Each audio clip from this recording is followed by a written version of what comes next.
Yeah, what's up, boys? Today we're gonna talk about... I'm joking. Unless...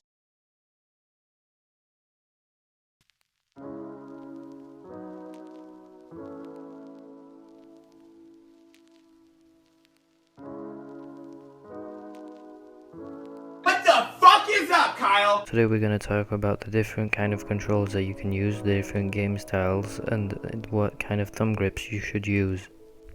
Of course, every single thing that I talk about in this video will have their links in the description, and every single person that I reviewed in this will also have their socials in the description, if they have any. Quick disclaimer, I won't be talking about handheld in this video because I don't consider it as a controller like most people do. So there's 3 different sizes of thumb grips. The first is low rise, the second is mid rise, and the third is high rise. I'd use my move joystick, so the left one. With the low rise one, I use a convex one because I bind in my builds to it, so I click on it often so it resists well. And I use high rise for my camera, so I have better radius, so I can be way more precise. If you want to use a medium rise, it must be because your thumbs can't really move on high rise, and to be honest, low rise is just for comfort. You shouldn't use it for your camera. But since I have bent thumbs because I have 2 joints, I might have to put a warning about this. It feels fine for me. So the 4 big combos that I recommend. The first one are concave low rise with convex high rise, then convex low rise with concave high rise. When you're not sure, as I said, use just 2 mediums, and if you have control freaks, just use the pattern that they have. They're made specifically for this. Okay, so first we have the most standard Nintendo controller. So those are the Joy-Cons. What are really nice to them are the fact that for shooting and aiming, it's just a click like a mouse. But the downside are the joysticks. They're really small and they have drift. That's a really known problem. The D-pad is also weird, but otherwise the controller is really nice. It's rechargeable, good for motion. The best thing you want to use with these are these special medium ones that I have. For some reason they're really good on these. I used to play on this before, but then I stopped. Then there's the Pro controller. This is not one because I never found I used to have one, so I got a cheaper one instead. So this is a Pro classic. A lot of Mansa members uses it because it can also have motion. Apparently Panda told me that it's really nice. The motion feels way better on it. There's an actual D-pad on it. The buttons feel way better. There's still stickiness, it's good for claw, the buttons aren't clicks, it's a big trigger, but it feels really nice. Then we have one final category, which is the least used, and it's pedal controllers. This is the one that I use.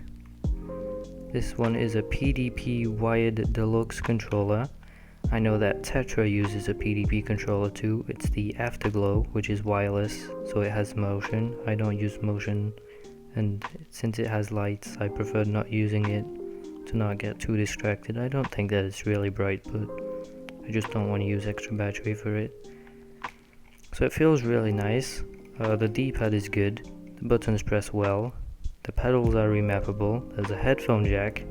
You can take off the pedals if you want to by pressing that tiny little switch there. And what is really good is that the joysticks are Xbox joysticks, so you can fit literally any Xbox products for your joysticks and it'll work. So instead of having the small range that Nintendo has, you can put Xbox ones on it. This is for Xbox. It won't fit on Nintendo. So that's a really nice touch. I don't use normally this one because since I have my builds on for it, I have this one which is a convex low rise, so I can press on it to build. Feels really nice.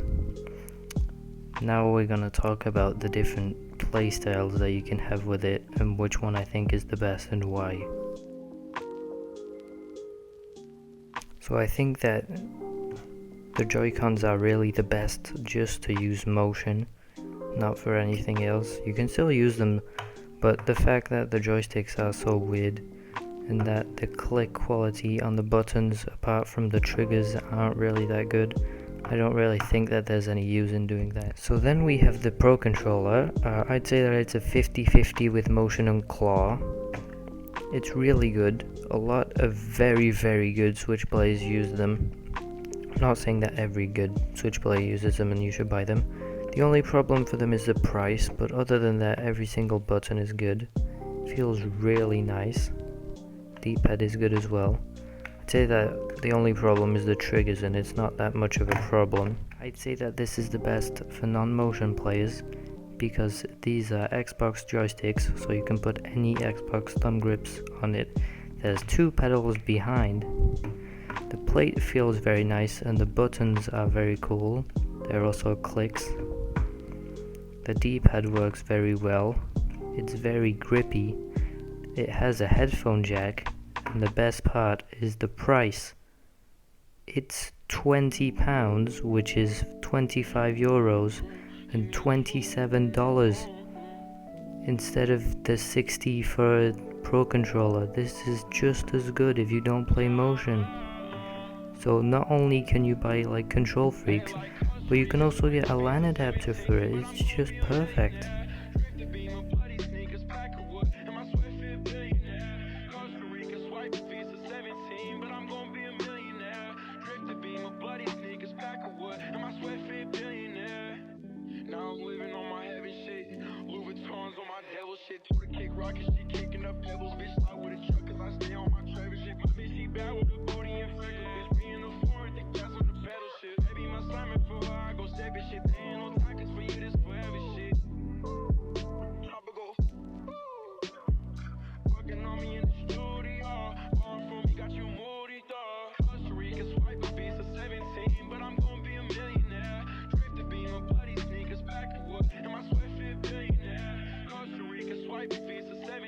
But I'm gonna be a millionaire. Drift to be my bloody sneakers back